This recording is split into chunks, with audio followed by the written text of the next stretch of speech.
Hi everyone, it's Michèle from Connections. Oh, my video is still playing. Good morning, everybody.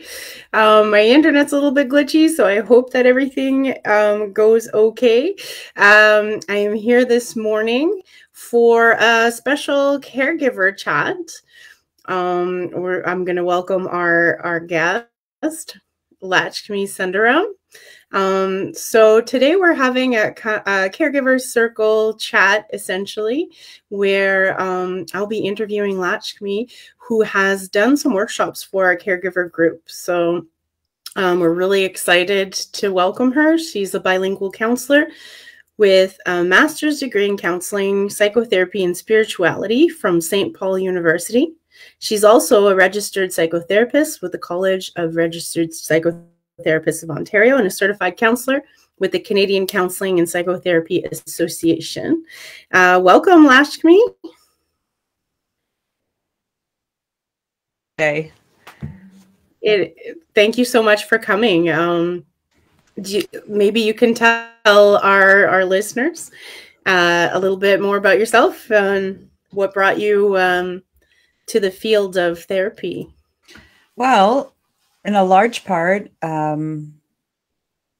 think it was after I took care of my mother. I was primary caregiver for my mother, who had Lewy body dementia. And during the time that she was diagnosed, it was also a really tumultuous time in my life because my marriage of 23 years fell apart. So there was a lot going on, and I was searching in a way for some more meaning and a direction for my life. And I ended up going to St. Paul University for a workshop with seniors in spirituality. And I saw this program and I applied and did what I needed to do to get in.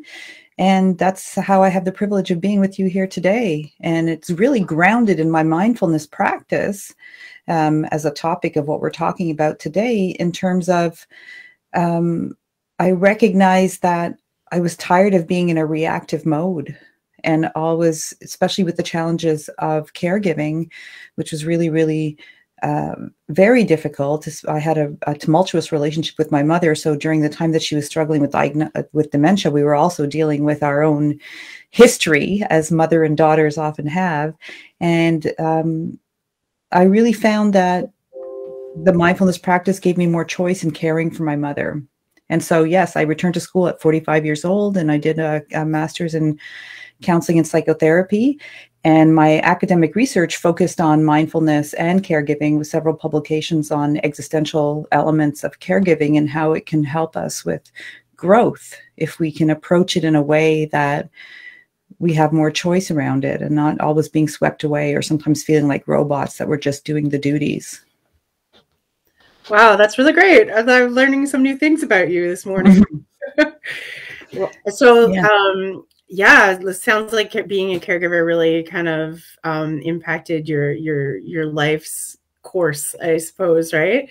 And as it does, for sure. So, and I really love how you integrate mindfulness into our caregiver workshops. So for those who don't know, we have Caregiver Circle, which is a support group where we also we really dig into strategies on how to cope with different challenges, and we love having Lakshmi come because she really focuses on the things that realistic things that we can do as caregivers. So I have a few questions for you. Yeah, for sure. Mostly because we're talking about self-care a lot these days. You hear about it a lot. It's kind of a buzz term. I have different feelings about it, right? Mm-hmm. So I think that we have the tendency to think of self-care as like an indulgence, something that people with time for it can only do. So I'm wondering if you can elaborate on the idea of it, and what does self-care really mean, and why is it so important to caregivers? Well, self-care, I think I love that you brought that up, because it is thrown around with this self-care thing, and it kind of can become about me, myself, and I need to do this self-care. And in a way it is, but at the same time, if I come back to my mom, and perhaps I'll be weaving that caregiver journey through this presentation, she definitely would have said it was an indulgence. You've got to push on through. She was a staunch, grew up in wartime England. You got to push on through and just put up with what you have to do. And I grew up with, sometimes you have to do things you don't want to do, and children should be seen and not heard, and these kind of messages. So when it comes to self-care, the way I see it is that if I back up to my theoretical orientation as a therapist, I'm a somatic therapist, which means that I work with the body and the nervous system. And when we're in a caregiving situation, we are often very stressed. We're in an upregulated part of our nervous system. And when we're in an upregulated part of our nervous system, even if I was going to start talking really fast right now and ask you all kinds of questions and maybe talk a bit louder and say all these things that happened to me, you might even notice right now that your heart is starting to beat faster and you just want to turn me off. This is what our body feels like sometimes when we're a caregiver. Like it's a never-ending place where demands seem to exceed all our resources, which is by very definition, the definition of stress, where demands exceed resources that we have. And so caregiving can put us in that stress situation. If I come back to the body, where we're in our sympathetic nervous system in a high charge of stress all the time. And we know from empirical research that this is really bad for us on a psychological level, on a physiological level, on a spiritual level. That adrenaline turns into cortisol, and it causes all kinds of things, like immune disorders, all kinds of things. So self-care is a place where we can engage that parasympathetic nervous system, which is the relaxation nervous system. And it can bring us down. So even now, as I purposefully talk a little bit slower, and maybe even invite all of us to just come into contact with our breath, we can notice that we can drop in a little bit. And here's the thing, we can't be stressed and relaxed at the same time. The other thing about the nervous system, which is fascinating, and I won't go on and on about it, I'm very passionate about it, is that when we're in that stressed system, our prefrontal cortex, which is the part of our executive functioning where we make choices, where we engage socially, it goes offline. The term that people often use is we flip our lid. We flip the prefrontal cortex, and what we're left with is our amygdala, which is our survival system. And for caregivers, and I include myself during that time, I was often in my survival system. Mm-hmm. So if we look at self-care as a place where we can reconnect and bring our prefrontal cortex back online, we see, and whatever that is for each of us, the self-care. For me, it might be a walk in nature. And really committing to that, not as even though it might feel like an indulgence. I need to be able to bring my prefrontal cortex back online regularly. Otherwise, my lid is flipped all the time and it's affecting me physiologically, and then we're no good for anyone. So it could be a bubble bath, if that's what we can do, where we can relax. It could be a walk. It could be a massage. It could be getting up 5 minutes earlier and having a cup of tea in peace. Even if you all think about right now that first, if you drink tea or coffee, think about how you'd have that first sip in the morning when it's really intentional and you're really looking forward to it. And so maybe extending that to 10 sips. That might be a place where you could start your day so that you're coming back into the regulation. You're coming back into relaxation. Does that make sense? It absolutely makes sense. And I mean, I love the definition of just demands exceeding resources. Yeah. That just feels like I can feel that. Absolutely, where you just like, okay, I can't anymore because I just don't have anything more to give. And I think caregivers are often in that situation. Yeah. So if you're looking at it that way, self-care is absolutely not an indulgence. It's a necessity. Yeah. In order to care for the people around you. Yeah. There's just like, it comes back to that cheesy, analogy about the oxygen mask in the plane, right? Yeah. It comes back to that.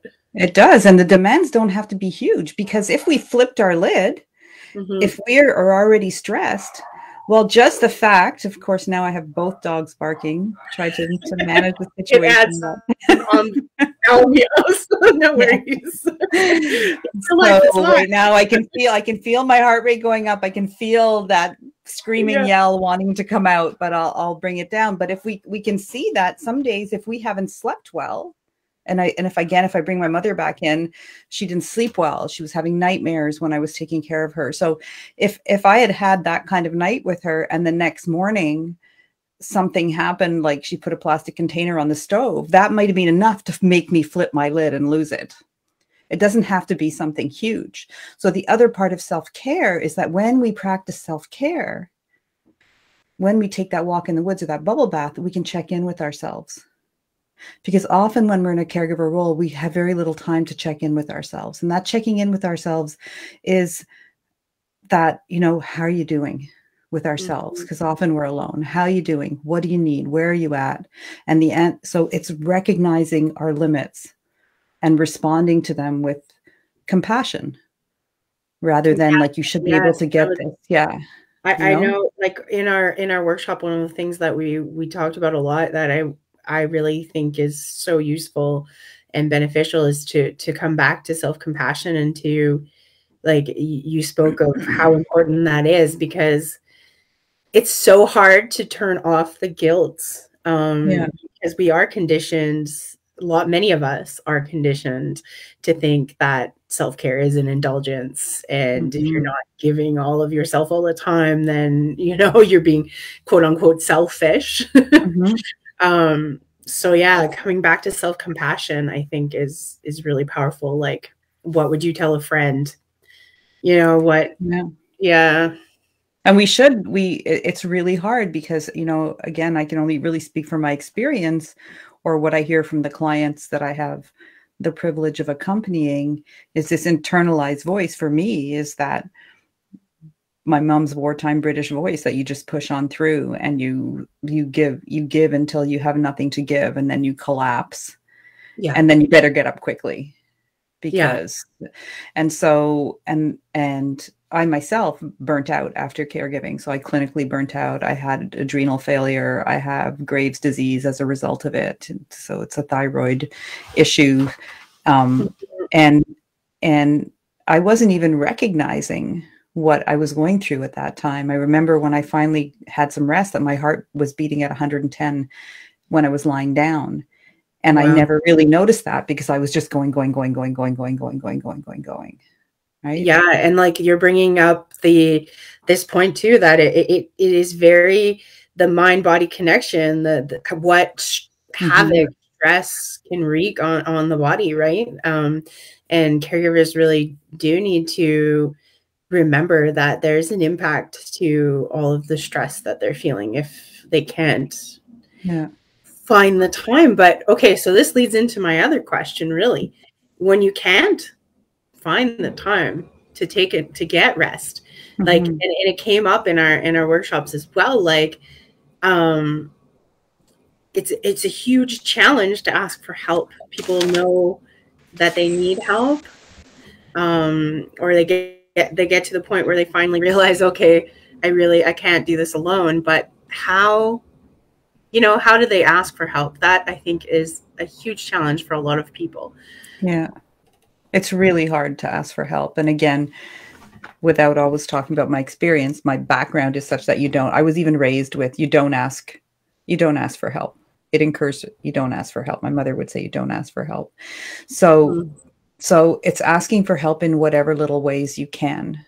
And it might just be, sometimes I had a good friend at that time that was always there for me, and I could just call her and talk to her for 10 minutes. She didn't want to hear about everything. I didn't want to unload on her, but it felt that good that I could just connect with her and knew that she was there. Sometimes I would ask somebody to bring in some food. And in my own context, I did have help because my sons were still at home. And I know that for some people, they don't have any help at all.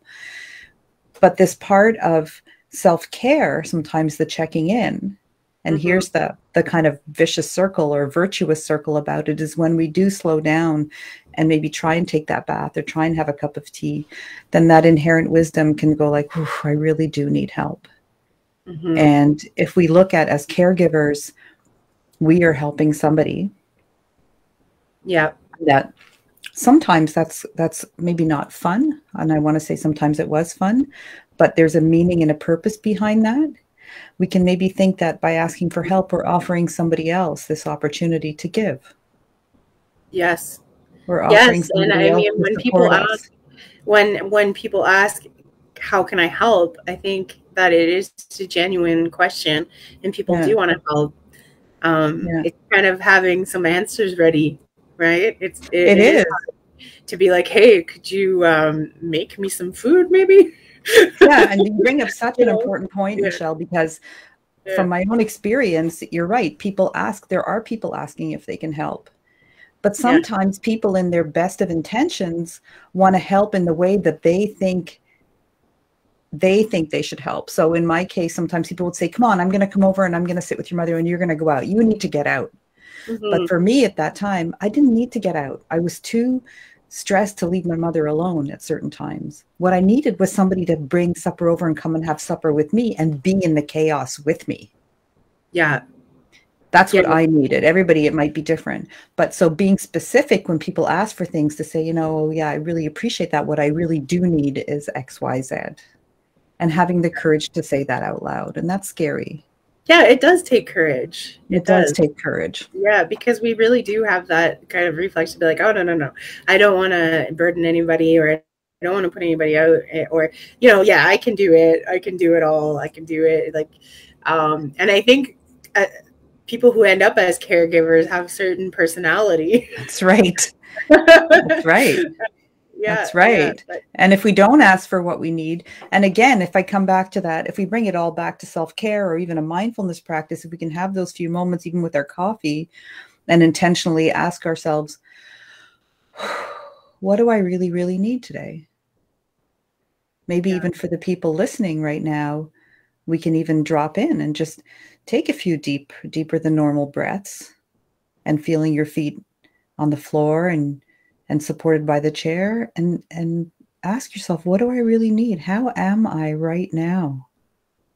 Just taking a few deep breaths and asking yourself, how am I doing? What are the thoughts that are there right now? What are the feelings that are there right now? And what do I really, really need?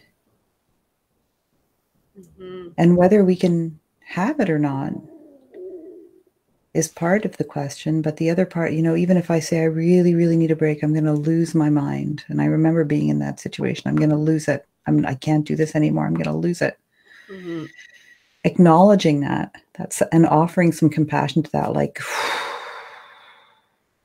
I feel like I'm going to lose it. This is really hard for me. Mm-hmm. Rather than, okay, just get it together. Stop having those thoughts. You need to get through this. You need to, and that might be the reality, but you can also approach yourself with some gentleness, like you would with a child, or you would with a good friend. Like, come on over here, Michèle. I see that it's really hard for you there. I don't know what I can do to help you, but I'm going to just say, you're okay. This is hard, and acknowledge. So coming back to being a body-oriented therapist, so that we can open to ourselves rather than constrict and close. Because when we constrict and close and create tension inside, and we're holding our jaw and we're holding everything, this is not good for us. No, it doesn't feel good. No, it doesn't feel good. You get the body, like the symptoms in your body too, right? Like the stress, it wants you to face it and acknowledge it, I think. It does. And then, so that brings me to my next question. And you talked about how you were diagnosed with burnout after your caregiving journey. Yeah. So what does that, for anybody listening, what is caregiver, like what is burnout from caregiving? What are some of the signs and symptoms? When do we know, okay, we need to find some rest or find a way to take a break? Well, I think probably I'll answer the question, but if we again dropped in and asked ourselves, what are some symptoms when I'm completely overwhelmed? Everybody knows them. Mm-hmm. First of all, we'll stop taking care of ourselves. Ironically, as human beings, when we talk about self-care, when we know we need more care, we take worse care of ourselves. We drink more coffee and eat more chips and do things, you know, that we know we shouldn't be doing that are necessarily good for us. We also tend to, when we are in that sympathetic nervous system, in that survival mechanism, our social engagement system goes offline. We often pull away from people, or we can't socialize anymore. We can't think clearly. So we have kind of a declining psychological health. We might not be able to make decisions. I remember standing in the hallway and just kind of going like, I can't. Everything seemed huge. Whether it was just like, I need mom likes orange juice. It makes her happy. I need to get orange juice. How am I going to get orange juice? I can't go out with her today. I can't. And then wanting to break down and cry because of orange juice. Right. So when things are disproportionate, when our reactions, we're in a reactive state often, or we're easily moved to tears or anger, depending on the way we react to things. So less patient, more emotional, not wanting to see anybody. Just feeling like we can't do it anymore. Difficulty sleeping. It's such a strange phenomenon. Like, we know what we need to, well, generally, most people know what they need to feel good. Yeah. Like, if I take myself as an example, like, if things start to get really stressful, well, I'll stop doing things that I know will make me less stressed, like going for a walk. Yeah. Like, all of a sudden, those things that would make me more productive, or, you know, just overall healthier, allow me to do a better job, they drop away as you get more stressed. And it's a strange thing, right? Like, you wonder, why are we programmed this way?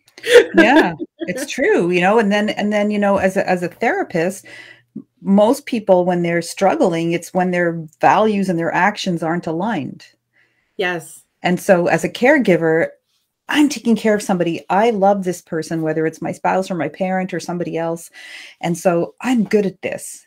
So those are my values. And then my actions start being like, I'm snapping all the time at that person, or I'm going to bed saying, oh, I wish that, whatever it is, we're having negative thoughts. And there's this tension there that, you know, can cause us to literally be tensing our jaw all day, or not sleeping well, or we can't even set any boundaries. We're just doing, you know, everything for everyone. Sometimes the more burnt out we get, the less able to say no we are. We can't sell. It's too hard to say no. So yeah. So it just perpetuates, right? And then we feel bad about ourselves because we snapped, or because we had hateful thoughts, or because whatever it is. Yeah. And that came up in our discussions as well, kind of like how people, and comes back to the guilt as well. Like, people lose their patience. We're all human. We snap, we get cranky, especially when we're under a lot of pressure. But then we add to that pressure by putting more pressure on ourselves because, you know, instead of taking a break, well, I know, speaking from personal, instead of taking a break, sometimes I'll just be like, okay, I need to go harder. That's the solution. That's right. And avoid, you know, we do. We have these coping mechanisms, which essentially equate to fight, flight, and freeze. And flight is, I'm just going to work harder. I'm just going to avoid it. Whereas in a sense, if we can take care of ourselves, and I did have moments of this with my mom when I had support, and also when I was practicing my mindfulness, I come back to that because it's a practice. It's a mental training. It's like going to the gym and getting stronger to pick up that big rock. Well, the mindfulness helps us be more present, so that when she would be, my mother had a Lewy body dementia, and the hallucinations start very early on. And often they see little people. So she'd come screaming and say, there, you know, Joanne's up on the shelf in the kitchen and I can't get her down. And so rather than say, Mom, that's ridiculous, there's nobody up in there, you know, sit down, stop freaking out, which is partly what I was thinking. I was able to kind of take a breath and go and have fun with it. Be like, okay, Mom, I'm going to, Joanne, get down from there. and then kind of scream at Joanne and have fun with it and bring my mother down. Another time she said that she wasn't feeling well and she needed to go to the doctor, and it was nothing that she needed to do, but she wouldn't get off needing to go to the doctor and was obsessive about it and being aggressive. And so I just put on a white coat and some glasses and had her sit down in a room, in the waiting room, and pretended to be a doctor. And it worked that time.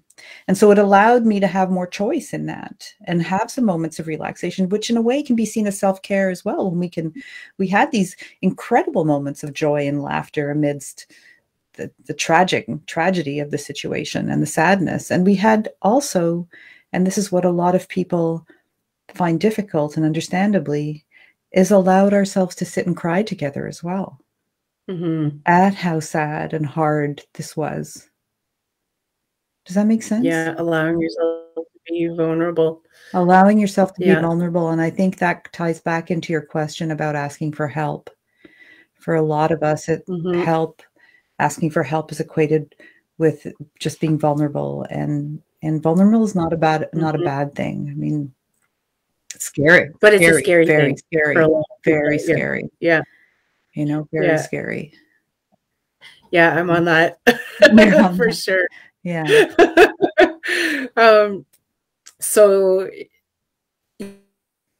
yeah, so our next workshop with you is coming up on the 31st of March. I'm going to put the link in the comments for people. So if you're liking our chat this morning and you're finding it useful, then you're going to want to sign up for this. So you can, it'll be in the chat. Anybody who's interested in coming, we're going to be talking about more of this stuff. Well, my next question is, so the title of our next Caregivers Circle with Lakshmi is Building Resilience Through Mindfulness.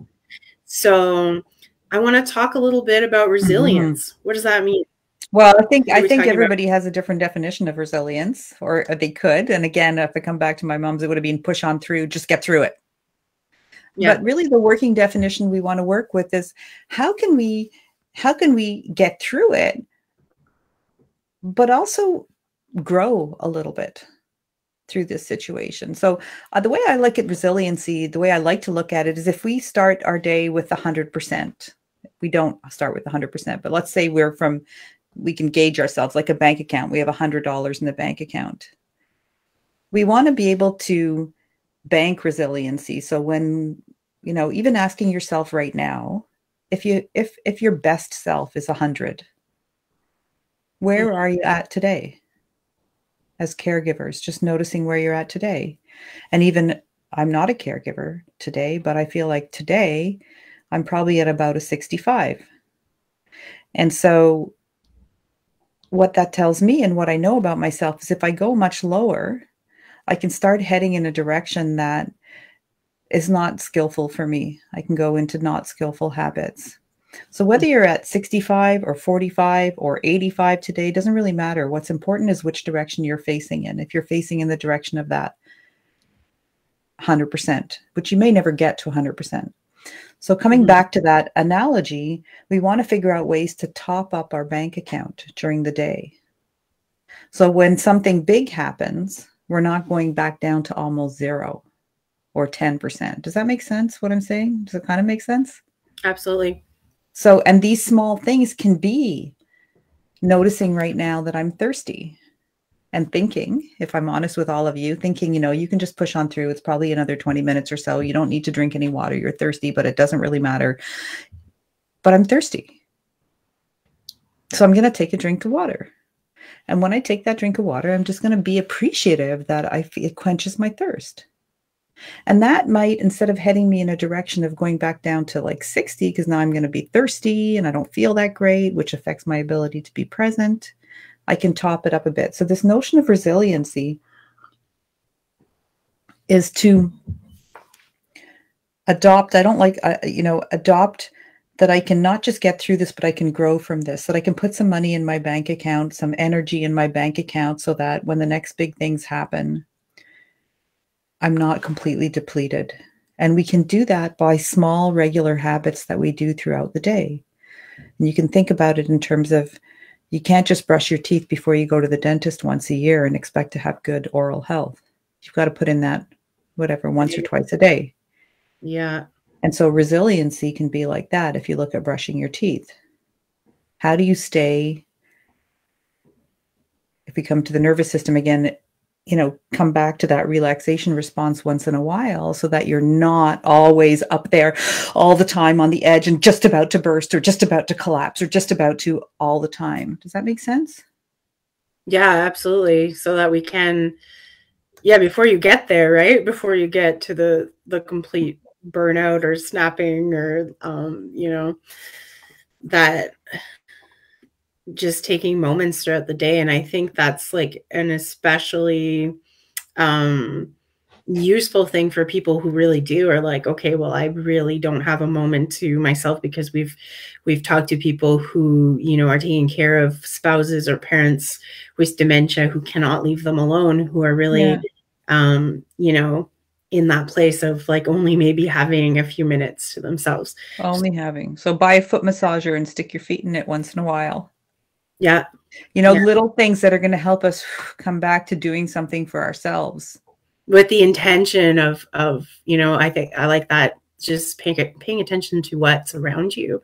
Like when you're drinking water, are you thinking about it or not? Like most of the time we're not really thinking, I'm so grateful for this water. Yeah. And what that's doing is bringing us back to the present, which if I come back to the body is in that moment that we can really slow down and drink that water or take that deep breath. Mm-hmm. We're engaging that parasympathetic nervous system a little bit and helping us. If we look at if we look at ourselves like we have this tolerance level, and if I didn't sleep well last night, maybe my tolerance level is this big.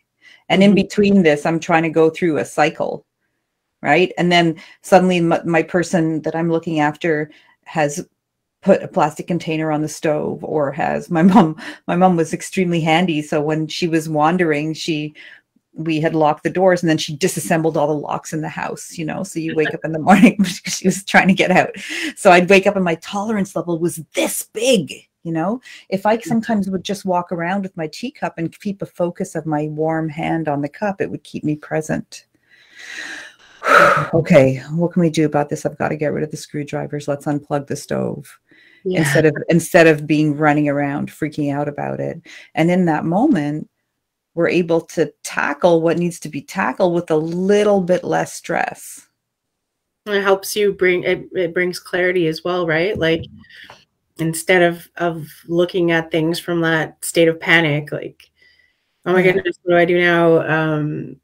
Just taking a breath and then coming up with a solution, like, hiding the screwdrivers. Looking at it as, okay, it's not the biggest disaster, but sometimes little things can feel like really big things. They can feel like huge things. And if we can come back a little bit, we build that resilience, we can also tune into the person we're caring for. And another thing that I used to do with my mom, which is when I really needed a break, I knew that if I put on her British show tunes, that she would start singing and would be super happy, which would offer me a break. I didn't have to do anything when her show tunes were on. Or music. Nice. Music is huge and it's very powerful for people and it can give us a break. So what other things that we can do for the person that we're caring for that can also give us a break? When my mom would love Tim Hortons ice caps. and she would just relish them and it would give me 5 minutes of peace. Yeah. So I'd get her in the car and go to Tim Hortons, go through the drive-through, sit in the car somewhere. And I would a lot of this, Michèle, is about bringing intention to what we're doing. So that while she's drinking the ice cap or while she's listening to the show tunes, how do I want to use this time? Maybe not cleaning the dishes or doing something. Let me sit down and resolve. So bringing more intention to about where we can have those few minutes here and there. Yes, I really love that. We have one of our viewers, Paul, saying, beautiful message all around, especially like your point that reaching out allows others the opportunity to help. It's a gift to them in a sense. Then he said, brilliant to dress like a doctor to help your mom, by the way. Thank you so much, Lakshmi, and thanks to Michèle for arranging this chat. So you're welcome, Paul. Yeah. We can. There's moments, sometimes I often think that when I have the time one day, I'd like to write a humor book about the journey with my mom and dementia, because there were so many fun things that we sometimes forget. humor is an important part of it. Really important. Yeah, yeah, yeah. She used to get dressed and put both legs in one pant leg and then hop around, and we'd laugh and laugh and laugh about it. Laugh about it, right? So there can be humor moments, and really taking care of ourselves in the moments when they are quiet. Often we tend to rush around and do something. Yeah, take a moment to do all the other things. To do all the other things. But maybe we can say, okay, I will do all the other things. But first of all, I'm going to make that maybe a decaf coffee for the second or third one. So, and I say that jokingly, but not paying attention to what we're consuming. Because if we're drinking 5 coffees a day to kind of stay with it, it's also going to make us jittery and irritable as well. So really taking care of ourselves in that. This has been so great, Lakshmi. I really hope that some of our listeners and viewers today really take the opportunity to make it to our webinar. It is a webinar, so accessible for people from all around the Outaouais. It's free if you're a caregiver and you want to tap into some more of that mindfulness to build resilience, the resilience that we've been talking about, then I invite you to sign up for that and any other caregiver events that we have coming up on the horizon. We also have a newsletter, especially for caregivers. So we send that out once a month, and you can sign up for that as well by becoming a Connections member. And I will leave that in the chat as well. Oh, Paul says, please write that book. Oh, okay. That's wonderful. I have to take better care of myself and give myself more time to write that book. Yeah. Because there can be so much beautiful, sometimes when my mom was diagnosed, our family was going through a lot of difficult things. And in a way, her dementia brought us back together. It was quite a beautiful thing in retrospect. And it changes the relationship. It changes the relationship. And there was a lot of healing. I mentioned a little bit about our mother-daughter relationship, and there was a lot of healing for us. I think that during that process, as much as it's horrible, it was a gift. I even published an article on Sylvia's gift, the gift that she gave us all. It was a beautiful gift, and I could send it to you. It's a little bit of an academic article, but I could send it to you, and you could post it somewhere if people are interested in that. Absolutely. But, if we can include it in our next newsletter, even if it's quite long and academic, so I don't know. It could be a newsletter. It could be it could be a link. I'll have to check in with the publisher to see if I can do that. But but really, it does come down to this notion, and as a caregiver, of mustering the courage to drop our guard and to be vulnerable together. And sometimes for the person we're caring for, they're being very vulnerable, and that's part of their struggle sometimes. I know for my mother, as a very strong person, it's very hard for her to have somebody take care of her. She was the ultimate, not have anybody, not ask for anything, take care of her. So sometimes showing my vulnerability also allowed us to connect. Whether she knew it or not, it softened my heart towards what was going on. It's a beautiful story. Yeah. And thank you for sharing it with us. Yeah. Really appreciate that. And I think you really bring a lot to our caregiver groups because you've had that experience, and you can really relate on that, on your lived experience on the same kinds of things. Yeah. Yeah. Because a lot of it does come down to, and again, maybe as a somatic therapist, for those of you that have animals or children, we know that when we're tense, our animals or children pick up on it. Our nervous systems communicate, whether we are aware of it or not. And when we can soften and open, it often helps the person that we're accompanying. And especially when it comes to dementia or Alzheimer's or something like that, where all the cognitive faculties aren't necessarily there, but the person still has a nervous system that picks up on cues. Yes. And that's so a really good point. Yeah. I love that. Yeah. Yeah. Another way that helping yourself helps others. Yeah. Yeah. Yeah. This is an incredible chat. Thank you so much for coming on this morning. Really enjoyed it, and I think our listeners and viewers will get a lot out of it as well. Thank you. Thank you again. Thank you, Michèle. I look forward to seeing you again on the 31st for our workshop. Yeah, I look forward to it too. Thanks a lot, Michèle. Thanks. Oh, Thanks, everybody.